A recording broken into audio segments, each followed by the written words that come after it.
It seemed as if a silent, irresistible call was resonating deep within the heart of the residents of the small, seemingly tranquil town of Canterbury. Among the bewildered was young Alex, a keen observer with a curious mind, who watched in growing unease as his friends and familiar faces from the neighborhood disappeared without a trace, as if swallowed by the very air.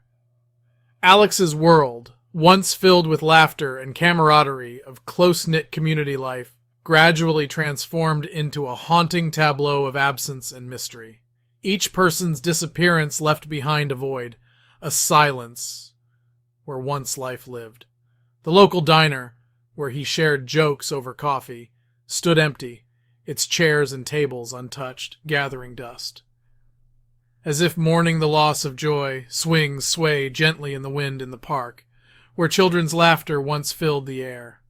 As days melded into weeks, a profound solitude enveloped Alex. The once vibrant streets of Canterbury turned ghostly corridors, echoing with the memories of those who had vanished. It was now a desolate scene in the shop windows that once reflected the bustling life of the town, with newspapers piling up on doorsteps, abandoned cars lining the streets.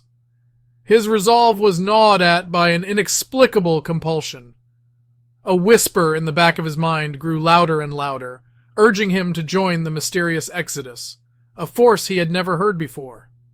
His thoughts were plagued by visions of unanswerable questions and unknown fates night after night. He fought the urge night after night. Eventually, unable to resist the call any longer, Alex set out, his feet almost leading him to a secluded area on the fringes of Canterbury, almost on its own. Walking through the dense wilderness that bordered the town, the overgrown path led him to a place that felt both utterly foreign and eerily familiar.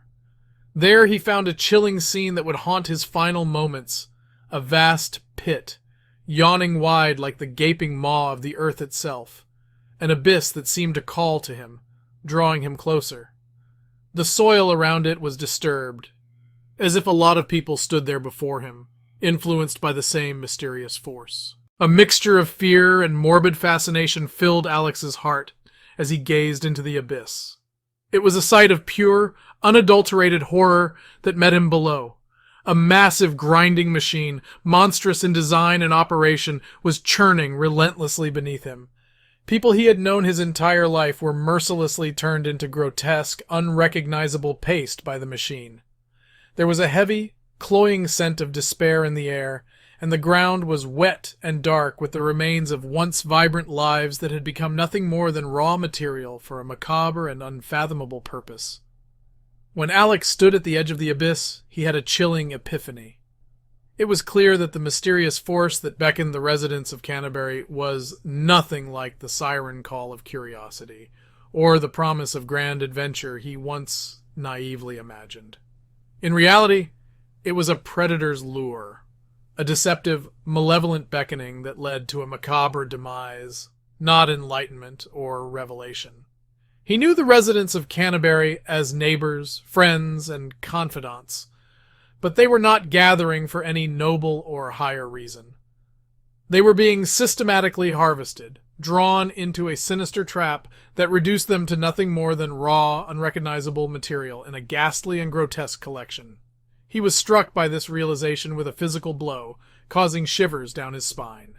The vibrant personalities, the unique stories, and the warm smiles of his community were being extinguished, their essence obliterated by the cold, mechanical process of the grinder. He felt profound despair and helplessness at the thought of such a fate for the people he had laughed with, shared stories with, and lived with. As these thoughts swirled in his mind, the ground beneath him, weakened by the continuous operation of the monstrous machine, suddenly gave way. His screams, raw and filled with terror, were quickly drowned out by the thunderous, unrelenting roar of the grinder, and he fell into the gaping maw that had claimed so many of his fellow townspeople. It was the pit that claimed him, just as it had claimed so many before him. Canterbury was left even more haunted after his disappearance, its streets and homes echoing with the absence of the souls that had never been found. Those who remained in the town continued to live in ignorance. unaware of the grim reality that lurked just beyond the fringes of their peaceful existence.